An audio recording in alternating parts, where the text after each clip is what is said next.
अभाव प्रत्यालंबना वृत्तिर्निद्रा, ये नींद भी वृत्ति है।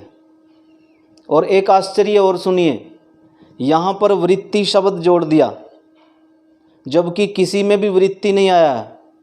यहाँ वृत्ति शब्द जोड़ दिया, अलग से वृत्ति भी लिख दिया, वृत्तिर्निद्रा।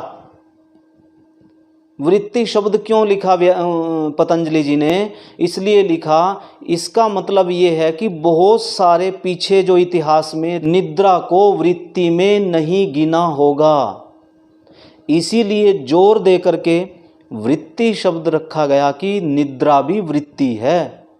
जैसे कीचड़ में, ऐसे कीचड़ में बैठे हों जिसमें हिल नहीं सकते, ध्यान दीजिए, ऐसा कीचड़ जिसमें हिल नहीं सकते, स्थिर बैठे हैं,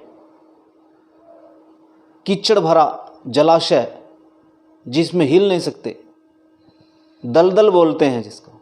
नींद एक ऐसा, अगर मैं उदाहरण दूं तो, व्यक्तिगत उदाहरण दूं तो ऐसा है। और यदि आप उसकी समाधि की या मोक्ष की बात करेंगे तो निर्मल जल में जैसे बैठते हैं स्थिर होकर के, शुद्ध जल में बैठते हैं, ऐसे ऐसे अंतर है। वृत्तियां उनमें भी रुक रही हैं, वृत्तियां नहीं है, वैसी वृत्तियां नहीं होती। नींद में भी वैसी वृत्तियां नहीं होती, लेकिन कैसी वृत्ति होती है? निद्रा में अपने आप में वृत्ति है। कैसी वृत्ति है? कहा अभाव प्रत्यालंबना वृत्तिर्निद्रा। अभाव के ज्ञान, अभाव, एक एक शब्द को देखिए। पहला शब्द है अभाव, अगला शब्द है प्रत्यय। प्रत्यय कहते हैं ज्ञान को। अभाव के ज्ञान का आलंबन मैंने सहारा। अब दोबारा सुनिए, उंगली वहीं पर रखिए। अभाव के ज्ञान का सहारा लेने वाली वृत्ति, अर्थात जहाँ पर किसी प्रकार का ज्ञान नहीं होता, ऐसी जो वृत्ति होती है।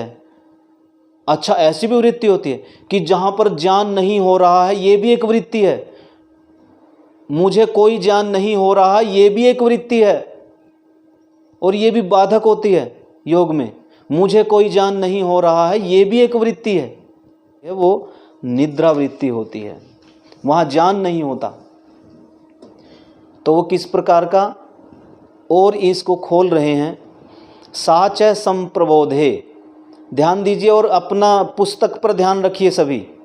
जिस जिसके पास पुस्तक है, पुस्तक पर बिल्कुल ध्यान रखिए, उंगली रखिए कि मैं कहाँ आ रहा हूँ। तो यहाँ लिखा है साच संप्रबोधे।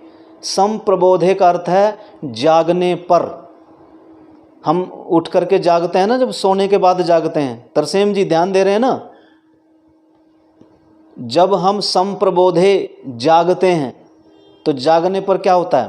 प्रत्यमर्षात, स्मृति आती है, स्मरण आता है। किसका? प्रत्यय विशेष, ज्ञान विशेष का।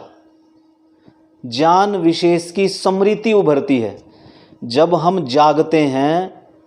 जागते हैं इसका मतलब ये बताना चाह रहे हैं कि तीन स्थितियां होती हैं, एक नींद, गहरी नींद, एक स्वप्न अवस्था और एक जागना।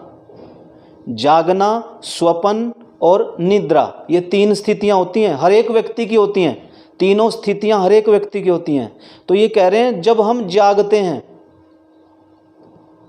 तो किससे जागे हैं? दो स्थितियों से, या तो स्वप्न अवस्था से या निद्रा से। जब हम जागते हैं तो एक स्मृति होती है, स्मरण होता है, याद आती है। क्या याद आती है? प्रत्यय विशेष, विशेष ज्ञान होता है जब हम जागते हैं तो बोला क्या ज्ञान होता है? कथम, कैसे? कैसे ज्ञान होता है? जब हम जागते हैं, सुबह सुबह उठते हैं तो एक प्रकार का ज्ञान विशेष होता है। वैसे ज्ञान से समझ रहे होंगे ना सभी, यहाँ ज्ञान भी बोल देते हैं, कभी उलझ गए हो, बोले ज्ञान पता नहीं क्या बोल रहे हो। तो ज्ञान मैं किसको कह रहा हूँ? ज्ञान को। तो एक प्रकार का ज्ञान होता है जब हम जागते हैं तो ज्ञान होता है। बोला कथम, कैसे? उत्तर दिया कैसे? तो उत्तर दे रहे हैं सुखम अहम स्वापसम, सुख से सोया। देखिए जब आपको बढ़िया नींद आती है तो उठकर क्या कहते हैं? मैं सुख से सोया, बोलते हैं ना, मैं सुख से सोया। और क्या होता है? प्रसन्न में मनहा, मेरा मन प्रसन्न है। जब हम बहुत बढ़िया गहरी नींद में से उठते हैं तब क्या कहते हैं? प्रसन्न में मनहा, मेरा मन प्रसन्न है। और प्रज्ञाम में विशारदी करोति, और जो वो प्रसन्न मन है वो मेरी बुद्धि को कैसी कर रहा है, विशारदी करती, निर्मल कर रहा है। वह मेरी बुद्धि को निर्मल बना रहा है। क्या? प्रसन्न मन मेरी बुद्धि को निर्मल बना रहा है। सुनील जी, क्या कभी आपने, सुनील जी मेरा प्रश्न सुनिए, क्या आपने कभी ऐसा कहा है जागने के बाद आज तो मज़ा आ गया, इतनी अच्छी नींद आई, ऐसा कहा कभी? कहा। अच्छा, क्या आपने जागने में कुछ ऐसा किया था, सोते सोते कुछ ऐसा किया था कि जिससे मज़ा आया हो? कुछ याद है आपके, क्या किया था आपने?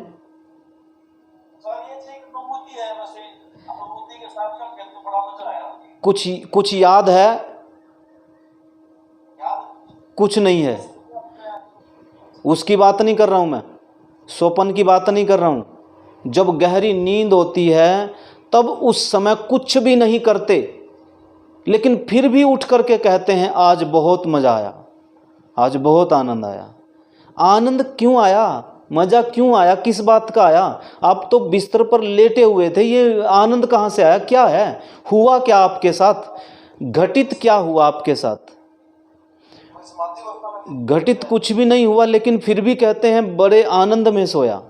ये जो स्मृति है, ये जो स्मरण है, सुख से मैं सोया, इसका मतलब ये है कि मैंने सोते सोते भी कुछ अनुभव किया है। क्योंकि व्यक्ति तभी स्मरण करता है जब कुछ अनुभव किया हो उसने, जब कुछ उसने अनुभव किया होगा तभी तो वो कह सकता है कि बहुत आनंद आया। इसका मतलब ये है कि हमने सोने पर भी कुछ अनुभव किया था। फिर एक स्थिति और आती है, कुछ लोग तो ऐसा कहते हैं बड़ा सुख मिला, और कुछ लोग क्या कहते हैं, दुखम अहम स्वापसम, दुख, बड़ा दुख हुआ, मतलब अच्छी नींद नहीं आई, कुछ अच्छी नींद नहीं आई। क्यों नहीं अच्छी नींद आई? कहा स्त्यानम में मनहा, मेरा मन जो है वो कर्म करने के लिए तत्पर नहीं हो रहा है। स्त्यानम कहते हैं कर्म न करना, काम करने को मन नहीं कर रहा है। और भ्रमति अनवस्थितम, बहुत घूम रहा है, मेरा मन बहुत घूम रहा है, इसलिए काम करने का मन नहीं कर रहा है। जानते हो ये कौन सी स्थिति होती है? ये वो स्थिति होती है, मान लीजिए आप घर में हो और अचानक हथियार बंद लोग आपके घर में एकदम घुस जाएं, उस समय क्या स्थिति होती है आपकी? इतना फास्ट दिमाग चलेगा, क्या करूं क्या ना करूं, उसको बोलते हैं हाथ पैर फूल गए, क्या करूं क्या ना करूं। इसको कहते हैं जब रजोगुण की मात्रा बहुत बढ़ जाती है, रजोगुण की मात्रा जब सीमा को पार कर जाती है, तब उस समय किम कर्तव्य मोड़ होता है। ये वही स्थिति है, भ्रमति अनवस्थितम, इतना भ्रमित हो गया, इतना भ्रमित कि स्त्यानम में मनहा, मेरा मन कुछ भी करने को नहीं कर रहा है। स्त्यानम, रुक गया है, मतलब रजोगुण की मात्रा होते हुए भी काम करने को मन नहीं कर रहा है। ये वो स्थिति होती है। और ऐसा तब भी होता है जब नींद से आदमी दुखी होकर के, ढंग से जिसको नींद नहीं आती, ऐसा व्यक्ति भी जाग करके ऐसा कहता है। और क्या कहता है? ये दूसरी प्रकार की नींद है। अब तीसरी प्रकार की नींद सुनिए कौन सी होती है। गाढ़म मूढ़ो अहम, बहुत प्रगाढ़ मूढ़ता रूप में सोया, मतलब जैसे बेहोशी होती है, जो बहुत ज़्यादा खा करके सोते हैं, इतना खा लिया, इतना खा लिया, या तामसिक भोजन खा लिया, मांस खा लिया बहुत ज़्यादा, या और प्याज आदि का प्रयोग बहुत ज़्यादा कर लिया, ऐसे ऐसी चीज़ों का प्रयोग कर लिया, तो ऐसी नींद आई। जो इनका सेवन करता है ना, मांसाहार का या प्याज लहसुन आदि का, इन चीज़ों का प्रयोग करता है, तो उसे जो ये नींद आती है, ये इस प्रकार की नींद है। आती तो प्रगाढ़ है, लेकिन जब वो उसमें से जागता है तो क्या अनुभव करता है? ध्यान देंगे सभी। ऐसा व्यक्ति जब वो जागता है तो क्या अनुभव करता है? क्या लिखा है? गुरुणी में गात्राणी, मेरा शरीर भारी भारी सा हो रहा है, दर्द दर्द सा अनुभव दे रहा है, भारी भारी सा लग रहा है। जब मैंने बिस्तर से उठ करके पहला पग रखा तो ऐसा लगा जैसे उठाना मुश्किल हो गया, एक कदम चलना मुश्किल हो गया। कहा कि गुरुणी में गात्राणी, मेरा भारी भारी सा तन हो गया, गात्र हो गया। क्लांतम में चित्तम, मेरा मन क्लांत हो गया। क्लांत का मतलब थका थका सा हो गया। जब थकावट सी महसूस दे, कोई कहे चल भाई सैर सपाटे हुए, बोले बस बोला नहीं, ठीक हूँ मैं जैसा भी हूँ, तो ये समझ लेना क्लांतम में चित्तम, उसका चित्त क्लांत है, थक गया है। इसका मतलब ये है कि उसकी नींद तो आई, पर वो नींद कैसी थी? तामसिक थी, गाढ़ में भी चला गया, लेकिन फिर भी बेहोशी टाइप है वो नींद, वो बेहोशी टाइप है नींद। ऐसी नींद अक्सर मांसाहारियों को आती है। और अलसम मुषितमिव तिष्ठति थी। अलसम कहते हैं अलसाया हुआ सा, आलसी सा दिमाग, शरीर दुख रहा है, एक पग आगे रखते ही पीड़ा होती है शरीर में, जकड़ा जकड़ा सा, जकड़न हो गई शरीर के अंदर, और क्या हो गया? चित्त थका थका सा लग रहा है, अलसम अलसाया सा लग रहा है, और मुष्टिमिव तिष्ठति, चुराया सा लग रहा है। मुष्टि कहते हैं चुराने को।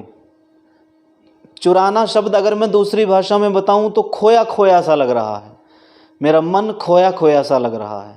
दोबारा बता रहा हूँ, नींद 3 प्रकार की होती है। पहली नींद कौन सी है? सुखम अहम स्वापसम, मैं सुख से सोया, प्रसन्न में मनहा, मेरा मन प्रसन्न है और मेरी बुद्धि को क्या कर रहा है? निर्मल कर रहा है, बहुत सुख से सोया, आनंद आ गया आज तो, ये सत्वगुणी नींद है। और दुखम अहम स्वापसम, जो दुख पूर्वक सोते हैं, जो उठ करके कहते हैं बड़े दुख में सोया। और कहा स्त्यानम में मनः भ्रमति, मेरा जो मन है वो कैसा हो रहा है? मतलब काम करते हुए भी मेरा उसमें मन नहीं लग रहा है। और भ्रमति अवस्थितम, बहुत तेजी से भ्रमित हो रहा है मेरा मन। और तीसरी जो नींद है वो गाढ़म मूढ़ अहम स्वापसम, बहुत गहरी गाढ़ी नींद में सोया। और इसमें जैसे ही मैं जागा उस नींद से, जैसे ही मैं उस नींद से जागा, कहा गुरुणी में गात्राणी, मेरा शरीर भारी भारी सा हो रहा है, चलना दूभर हो रहा है। क्लांतम में चित्तम, मेरा चित्त जो है वो थक चुका है और अलसम अलसाया सा है, मुशितम खाया खोया खोया सा है, ऐसा इसमें ठहर गया है। यहाँ तक नींद के विषय में इन्होंने बताया। ये निद्रा स्थिति है और इसमें भी वृत्ति बनती है। कितनी वृत्तियाँ बनी? 3। इसका मतलब सीधी सी बात है कि जब हम सोते हैं उस समय भी सत्वगुण, तमोगुण और रजोगुण ये उभरते रहते हैं। ये सोने पर भी उभरते रहते हैं, ये उस समय भी वृत्तियां बनाते रहते हैं। इसलिए 3 प्रकार की निद्रा है ये। और आगे बताया स खलु अयम प्रबुद्धस्य, जब हम जागते हैं, प्रबुद्धस्य जागते हैं, प्रत्यमर्षा जागने पर जो ये स्मृति होती है, इस प्रकार का जो स्मरण होता है सुख से, दुख से और मोह से, जो इस प्रकार का स्मरण है, न स्यात्, न होता, न होता, ये जो इस प्रकार का जागने पर जो स्मरण है न होता। कब नहीं होता? यदि प्रत्यानुभवे, यदि मुझे नींद में कुछ अनुभव नहीं होता तो फिर मुझे ऐसी स्मृति भी नहीं आवे थी। ये जो स्मृति आई है ये इसलिए आई है क्योंकि मेरे साथ कुछ दुर्घटना घटी है, मेरे साथ कुछ घटना घटी है, इसलिए तो मुझे ऐसा अनुभव हो रहा है। तदाश्रिता, उसके आश्रित, उसके आश्रित जो स्मृति है, तद विषयाना स्युः, वो उस विषय वाली नहीं होती। अर्थात जो ये स्मृति है उस विषय वाली नहीं होती। अगर नींद में ऐसे विषय नहीं आते तो ये कहना चाह रहा है नींद में ऐसे विषय आए तभी तो ऐसी ऐसी स्मृतियां उभर रही हैं। इसका मतलब मेरे साथ ऐसा हुआ है। जी रवि जी।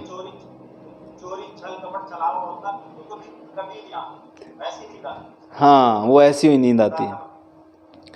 तस्मात् प्रत्यय विशेषो निद्रा, इसलिए ज्ञान विशेष निद्रा है। आप ये मत सोचो कि निद्रा में ज्ञान नहीं होता, ये कहना चाह रहे हैं। तस्मात् मैंने इसलिए, प्रत्यय मैंने ज्ञान, विशेष मैंने विशेष और निद्रा मैंने निद्रा, अर्थात निद्रा भी एक ज्ञान विशेष है। साच समाधाव इतर प्रत्यय निरोधव्यति, इसलिए समाधि में इस ज्ञान का भी रोकना होना चाहिए। ये अक्सर कब आता है? जब हम एकाग्र में स्थिति में होते हैं तो वहाँ नींद आने लग जाती है, बैठ कर के भी नींद आ रही है और गर्दन ऐसे लटक गई है, और जैसे ही वो उठा, उठ कर के बोला आज तो मेरी समाधि लग गई थी। अरे समाधि नहीं लगी तेरी, तू नींद में आया। बोले ना ना, मेरी वृत्तियां खत्म हो गई थी। देखो क्या कह रहा है वो से अनुभव तो ऐसा हो रहा है, नींद से उठ करके आया है और ये कह रहा है मेरी वृत्तियां समाप्त हो गई थी, मेरी तो आज समाधि लग गई थी। अरे भाई समाधि नहीं थी ये, क्योंकि नींद भी अपने आप में एक वृत्ति है, नींद भी अपने आप में एक वृत्ति है, इसलिए आप उसके चक्कर में फंस गए, उसमें फंसना नहीं है जी। रोज अच्छा, रोज दादी जी की लगती है। अच्छा, इसको हम एक्लिस्ट कैसे बनाएंगे निद्रा को? रवि जी, क्या हम इसको एक्लिस्ट भी बना सकते हैं क्या? मतलब ये है कि सोना स्वास्थ्य के लिए बहुत उत्तम है, सोना भी चाहिए, पर बैठ करके नहीं सोना चाहिए, लेट करके सोना चाहिए। वो जो नींद है, वो नींद जो है एक तो कहता मैं तो इतने इतने घंटे की समाधि लगाऊंगा, मुझे नींद नहीं लेनी है, नींद को मारना है, क्योंकि वो, लेकिन नींद को वश में करने का मतलब ये नहीं है कि नींद को समाप्त कर दिया। नींद को वश में करने का मतलब ये है कि जो चाहे तो सोए, जितनी देर चाहे उतनी देर सोए, लेकिन ऐसा नहीं है कि सोना नहीं है। अगर नहीं सोएगा तो वो पागल हो जाता है। सोना है, उस सोने को भी, उस निद्रा को भी हमने साधन बनाना है मोक्ष में। तो वो निद्रा वृत्ति एक्लिष्ट में जाती है कि मैं इसलिए सो रहा हूँ ताकि अपने शरीर को, क्योंकि अगर हम सोएंगे नहीं तो फिर बैठे बैठे सोएंगे, फिर क्या क्या लाभ है? तो हम सोएं, आराम से इसलिए सोएं ताकि मैं अच्छी प्रकार बैठ करके फिर एकाग्र समाधि लगाऊं, इसलिए सोएं। तो वो सोना आवश्यक है, उस सोने को हमने मोक्ष में साधन बनाना है। तो ये आज निद्रा वृत्ति के विषय में आज चर्चा चली। 3 प्रकार की निद्रा आप सब ने देखी, तो अपना ध्यान रखना कि किस किस प्रकार की, जो लोग राजस और तमस वृत्ति वाली निद्रा में रहते हैं, वो अक्सर, रजस वाले तो ऐसे हैं कि जिन्होंने बहुत अपना कारोबार बढ़ा रखा है, इतना कारोबार बढ़ा रखा है, हर समय चिंतन, हर समय चिंता में रहते हैं, तो उनका जो कारोबार है वो उनको कौन सी वृत्ति में, नींद में ले जाएगा? इसमें ले जाएगा। दुखम अहम स्वापसम स्त्यानम में मनो भ्रमति अनवस्थितम, भ्रमित रहेगा मन। नींद के बारे में मोक्ष में कैसे, मतलब कुछ क्या खास क्या करेंगे? अभी तो बताया था मैंने भाई, एक व्यक्ति, अब दोबारा बता रहा हूँ, एक व्यक्ति इसलिए नहीं सोता, कहते हैं 18 घंटे की समाधि लगानी चाहिए, कहते हैं 18 घंटे की समाधि लगानी चाहिए। एक कहने लगा मैं तो 24 घंटे की लगाऊंगा। मैंने कहा क्यों? सोऊंगा नहीं, बस अब परमात्मा परमात्मा और बस सोऊंगा नहीं। ये जो निद्रा वृत्ति है ये क्लिष्ट है, क्लिष्ट।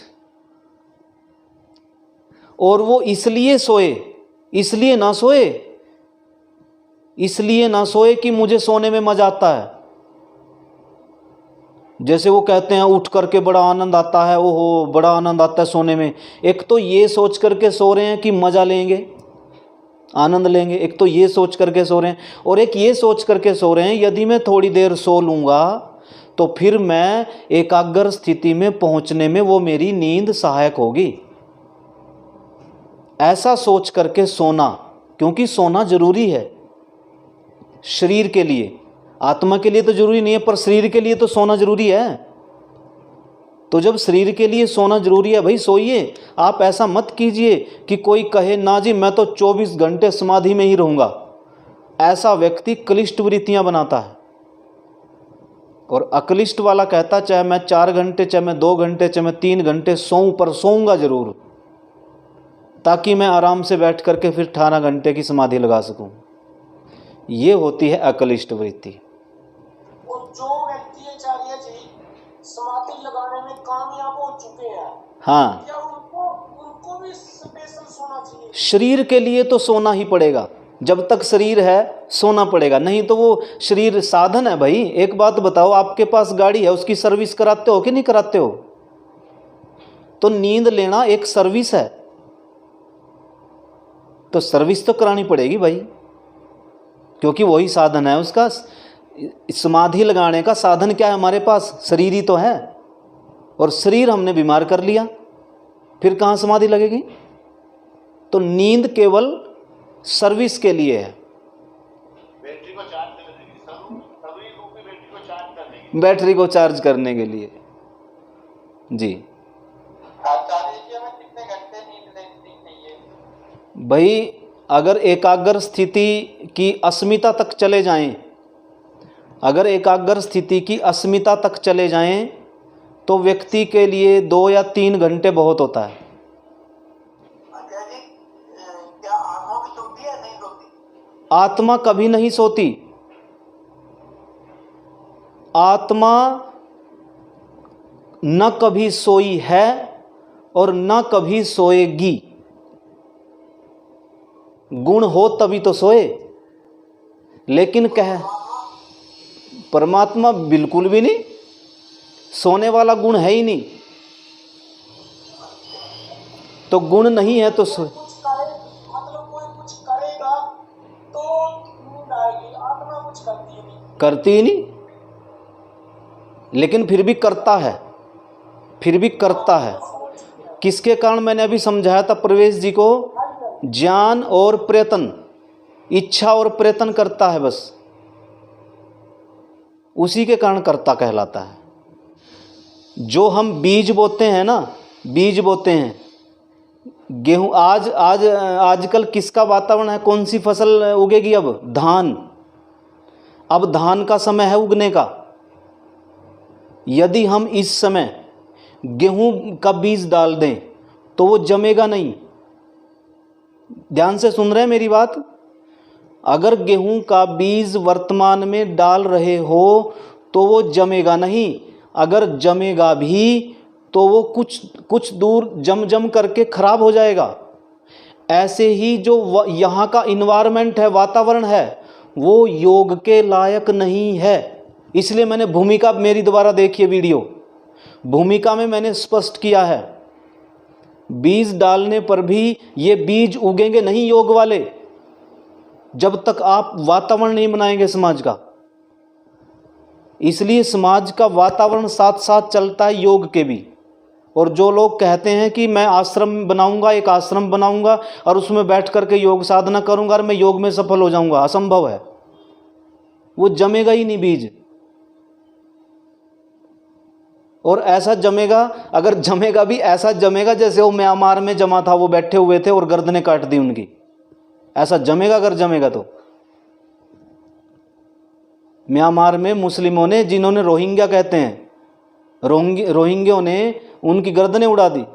ऐसा योग, रामायण उठा करके देखिए। महर्षि वाल्मीकि जी क्यों गए थे? महर्षि वाल्मीकि जो आश्रम में, अपने आश्रम में क्यों नहीं योग साधना कर ली उन्होंने?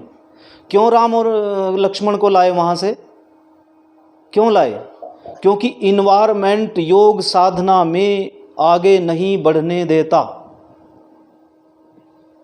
हाँ, संस्कार बना सकते हैं, संस्कार मात्र बन जाएंगे योग के। योग की साधना कर रहे हैं, योग पढ़ा रहे हैं, पढ़ रहे हैं, संस्कार बना रहे हैं बस। और संस्कार मात्र से सफलता नहीं मिला करती। एक डॉक्टर का लड़का है तो वो डॉक्टर का लड़का, माँ भी डॉक्टर है, पिता भी डॉक्टर है, क्या वो बिना सिखाए सीख जाएगा?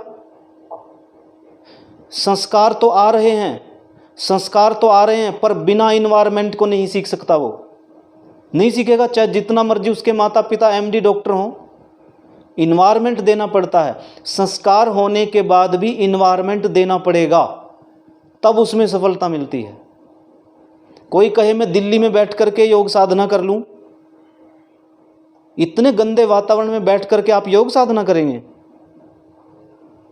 कहां से सफल होगा?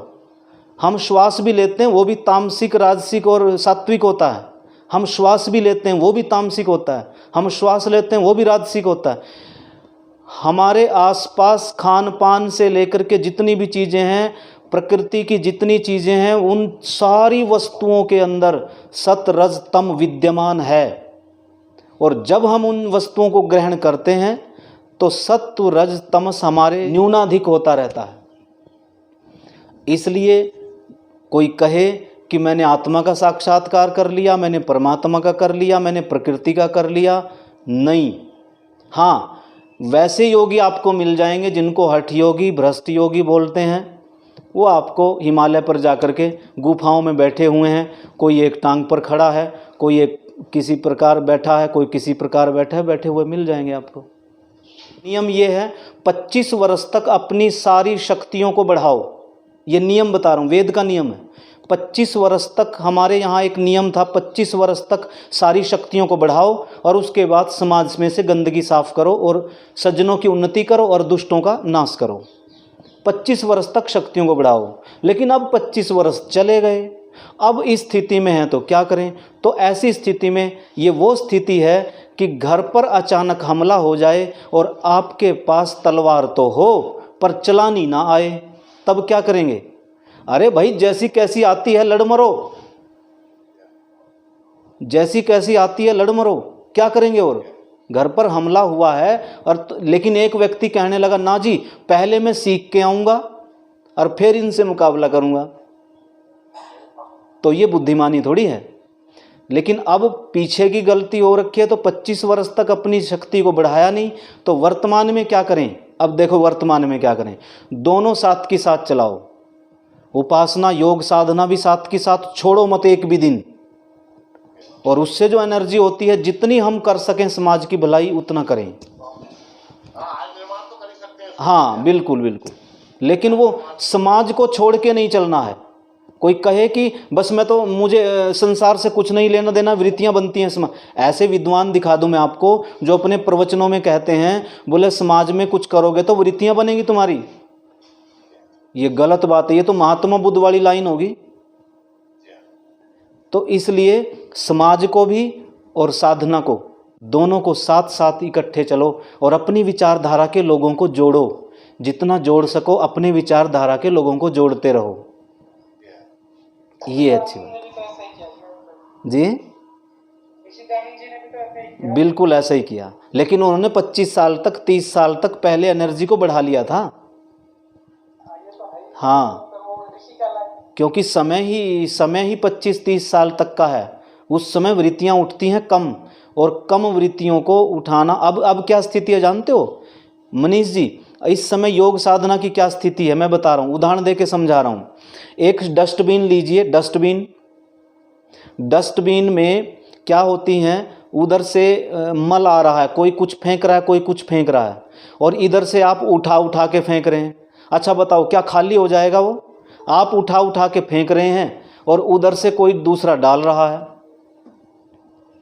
तो खाली हो ही नहीं सकता वो।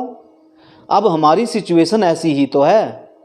अच्छा, उसको खाली करने में कितने लगे हैं? ध्यान दीजिए, डस्टबिन को खाली करने में लगा है आत्मा। कितने हैं आत्मा शरीर में? एक।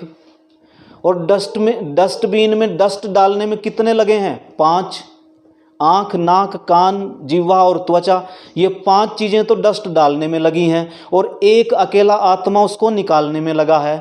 रवि जी, खाली हो जाएगा? एक आदमी निकालने के लिए और 5 आदमी डालने के लिए।